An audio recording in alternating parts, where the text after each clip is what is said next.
Hey, today we're going to talk about here at the Greenhouse Experimental Station here in Hazelwood. We're going to talk about making glass bricks. Uh, since pretty much I'm doing everything out of garbage, it just falls right in place with the pallet wood and the tires, and so these jars would normally be just garbage. So uh, Dannon, I guess it's Dannon that makes these little wee cups. And the first thing you got to do is you got to take off the labels. And if you can see here, I got a whole bunch that I've taken the labels off. And I find that it's easier to just do one thing, like get all the labels started. That you can even use a tool, a little screwdriver or a knife or something, just to get the labels started. And once you get them started, then you can go to the next phase and take all the ones you started, take all the labels off. And then once you get the labels off, uh, some come off easier than others. And out at the Greater World, where they came up with all these ideas, they have a saw with a rotary blade on it that's special for glass, and they cut bottles in half and they throw the necks away. But here, there's no cutting involved. You just take two jars, put them together, take a piece of duct tape, uh, and just tape them together. And we'll take a little march over to what I got started the other day, just to give me an idea. Uh, so what I do is, since we're all efficient here, I actually found out that you need a 9-inch piece of tape to go around once with a little double. So I just measure out 9 inches, and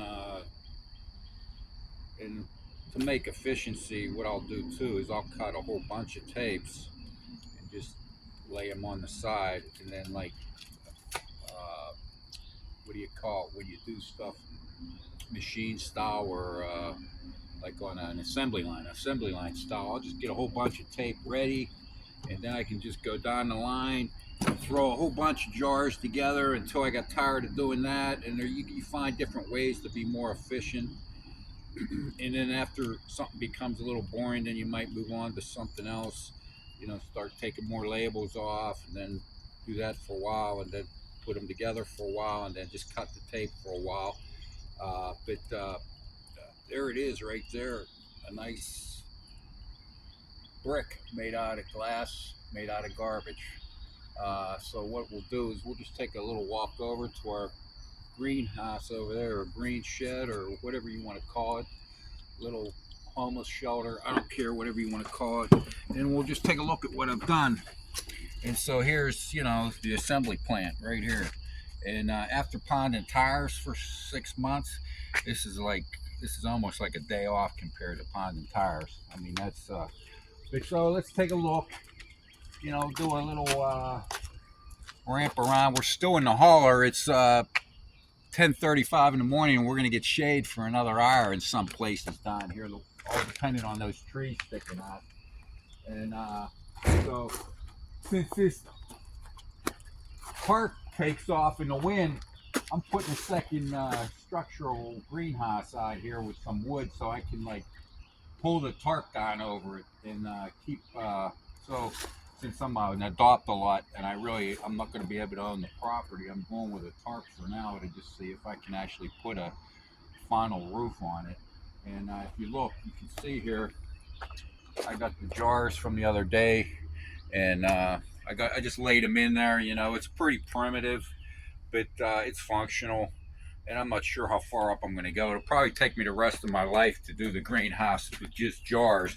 But I could also get some bottles, and you can see I got some plastic up too here. This is all experimental. I just got it sitting there with C clamps, and I'm going to just see how the wind goes against her. I'm going to eventually get as high up as I can with the jars, and then I'm just going to use this plastic board. I know a guy that has some real old board, and I'm going to try and buy some off of him. And this is sort of like the second greenhouse here. And if we can go ahead in and just take a look at my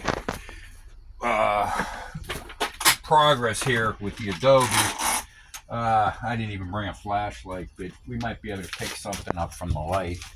And here's our temperature. Been this way since March. As you can see, it reads about 60, whatever it is, 65, 66 degrees in here. And I just harvested all my worms. I had 3 50-gallon barrels of worms, and then I got a worm farm here, and I had 5 buckets of worms also. Harvested all of them, and I used all that dirt for planting out in the gardens and the raised beds I have out there. And if you just want to look at that adobe, I keep laying it on there. I actually had a rat that came through, worked his way through, and I just blasted him with some of that stuff you buy in a can, that spray, just because I couldn't really throw any more dirt down in there because of the cover there.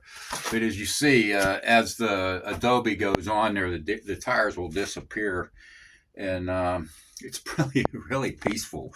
Believe it or not, one of these days I'm gonna come up here and sleep, spend the night here. But I did. That's the only thing. I had one rat in here, and I blasted him with a level. So that's all I got to say for today.